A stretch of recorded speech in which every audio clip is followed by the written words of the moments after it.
미국의 탐사보도 전문기자 린다 몰튼하우는 자신의 보고서에서 임무 수행 중 정체불명의 수중 휴머노이드와 조우한 군인들의 사례를 소개했습니다. 보고서에는 1968년 샌프란시스코의 프레시디오 군사기지에 주둔하던 군인들이 바다에서 온 것으로 추정되는 침입자와 마주쳤다는 충격적인 내용이 담겨 있었죠. 사건이 있던 날 새벽 1시경 데이비드 하사는 포트 베이커 일대를 순찰 중이었습니다. 하사는 해안 도로를 따라 달리던 중 짙은 어둠 속에서 인기척을 감지하고 서서히 차를 감속하였는데요. 거리가 가까워지자 침입자의 형태가 어렴풋이 드러나기 시작했고 그는 곧바로 경계태세에 들어갔죠. 하지만 어둠 속에서 그를 바라보고 있던 건 사람이 아니었습니다. 브레이크를 밟는 순간 전조등이 켜지며 그것이 보였습니다. 방금 물에서 나온 듯 젖은 몸으로 도로 위에 서 있었죠. 키는 8피트 정도 되어 보였습니다. 짙은 녹색이 도는 피부가 꼭 파충류의 가죽 같았어요.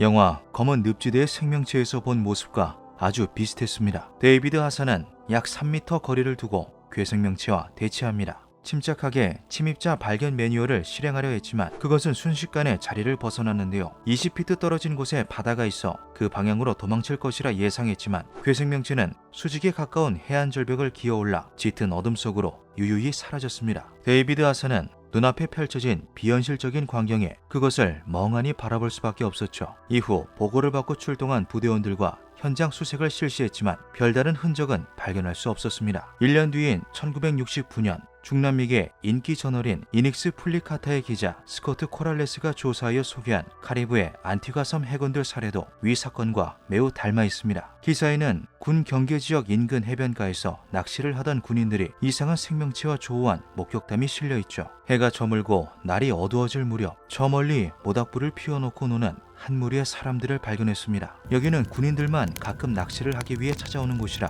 민간인을 보는 것은 처음이었죠. 그렇다고 제한구역은 아니었기에 별로 대수롭지 않게 생각했는데 보면 볼수록 그들의 행동이 너무 수상했습니다. 무슨 의식을 치르는 것처럼 모닥불을 가운데 두고 원을 그리며 춤을 추었는데 준비해온 닭의 목을 잘라 그 피를 그릇에 모으기도 했죠. 기괴한 의식은 밤이 깊어질 때까지 계속됐습니다. 보다 못한 해군들이 어떻게 처리할지 논의를 시작한 바로 그 순간 누군가가 물에서 나왔습니다. 스쿠버 다이버 같은 게 아니었어요. 사람이라고 하기엔 너무 컸죠. 2m는 좋게 넘어 보였고 피부색과 질감은 무슨 도마뱀 같았습니다. 그것이 사람들을 향해 걸어가자 그 중 하나가 앞으로 나와 닭피가 담긴 그릇을 건네더군요. 그릇을 받는 손에는 분명히 물갈퀴가 달려 있었습니다. 그것은 사람들과 이야기하듯 무언가 소통을 하고는 다시 바닷속으로 들어갔죠. 저희는 그 존재가 사람이 아니라는 걸 깨달은 시점부터 패닉에 빠져버렸고 결국 낚싯대조차 회수하지 못한 채 황급히 자리를 떠났습니다. 날이 밝은 후 다시 해변에 돌아왔을 때 현장은 이미 깨끗하게 정리된 후였죠. 안티과 섬의 해군들이 묘사하는 괴생명체는 포트 베이커 일대에서 목격된 것과 매우 닮아 있습니다. 사람이라고 하기엔 키가 무척 컸으며 파충류에 가까운 살갗에 손과 발에는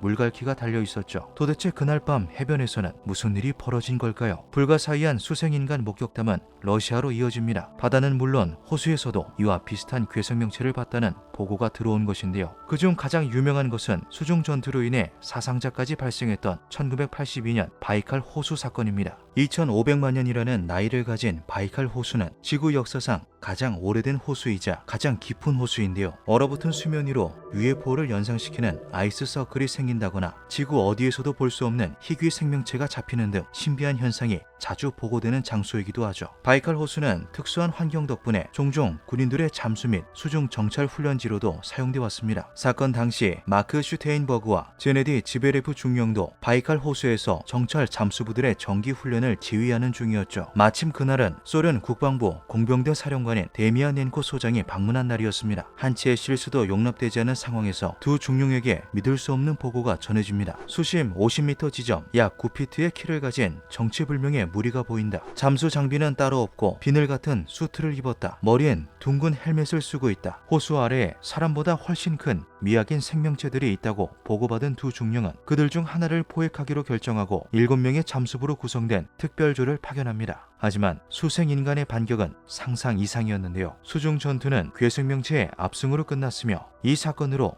잠수부 3명이 사망하고 4명이 중상을 입습니다. 해당 사건은 여러 책과 기사에 기록되어 있는데요. 그중 하나가 러시아 USO 시크릿입니다. 책에 따르면 소련 국방부는 이 사건을 계기로 해군의 잠수 및 정찰 인원을 수배로 보충하고 훈련도 대대적으로 확대했습니다. 동시에 바다, 강, 호수 등 수중에서 목격되나 그 존재가 명확하지 않은 수중 휴머노이드와 미확인 수중 물체 USO에 관한 조사를 이어나갔죠. 깊은 바다 아래 조직화된 비밀 군대가 있다. 그들은 우리와 전쟁을 계획 중이다. 이런 주장은 군 기관과 민간에서 관련 목격담이 끊임없이 이어지면서 더욱 힘을 얻게 되는데요. 러시아의 해군 소장이자 핵잠수함 사령관인 유리 베케토프도 USO를 목격했다고 밝혔습니다. 버뮤다 삼각지대 해역 인근에서 250마일의 엄청난 속도로 움직이는 수중 물체가 반복 관찰됐다. 현대의 기술로 상공도 아닌 바다 아래에서 그런 속도로 이동하는 것은 불가능하다. 그게 누구든 수중 물체를 만든 존재는 개발면에서 우리를 훨씬 능가한다. 인류를 능가하는 기술이 어떤 수준인지 가늠해 볼 수 있는 실제 자료도 있는데요. 2019년 7월 15일 미국 샌디에이고 해안에 있는 오하마 전투정보센터에서 촬영된 46초 분량 영상에는 수평선 위를 좌우로 빠르게 비행하던 비행 물체가 천천히 바닷속으로 잠수하는 모습이 담겨 있습니다. 미확인 비행 물체 UFO가 한순간에 미확인 수중 물체 USO로 바뀌는 순간인데요. 결국 두 대상은 같은 것일까요? 그 안엔 누가 타고 있으며 그들의 목적은 무엇일까요? 이와 관련하여 러시아 해군 정보 전문가 이고르 바클레이 대위는 미확인 수중 물체는 버뮤다, 바하마, 푸에르토리코 및 군사력이 집중되어 있는 미국 동부 해안에서 가장 자주 발견되고 있다고 설명했습니다. 이것은 어떠한 연관점이 있는 걸까요? 물론 USO 관련 조사는 국가기관에 의해 강력히 통제되고 있는 극비 사항입니다. 현재까지도 공개된 내용이 거의 없기 때문에 섣불리 실존 여부를 판단할 수는 없죠. 다만 여러 자료를 통해 그들의 목적이나 성질을 유추해 볼 수는 있습니다. 특히 1996년 흑해에서 어부 보르비코프가 겪은 사건은 여러 가지 가능성을 시사하는데요. 상어 사냥을 위해 8m 깊이로 잠수했을 때였습니다. 저 아래에 인간과 비슷하지만 훨씬 몸집이 큰 무언가가 떼지어 이동하는 게 보였어요. 선두에는 리더격으로 보이는 한 마리가 있었는데 날 보고 멈춰서더군요. 그것은 경계하듯 날 바라보다가 이내 물갈퀴가 달린 손을 흔들며 지나갔습니다. 전 물 위로 올라와 참았던 숨을 뱉은 뒤에야 그가 내게 인사를 건넸다는 걸 알아차렸죠. 언뜻 보기엔 사람 같지만 사람이 아닌 존재, 수중 휴머노이드에 대한 목격담은 전 세계 곳곳에서 보고되고 있습니다. 그들도 인간처럼 스스로 사고하고 다른 종과 소통할 수 있는 능력을 지녔다면 러시아의 주장처럼 군대를 조직하고 전쟁을 준비하는 것도 불가능하진 않을 겁니다. 어쩌면 깊고 캄캄한 심해가 아닌 우리의 예상보다 더 가까운 곳에서 기회를 엿보고 있을지도 모르죠. 기묘한 밤이었습니다.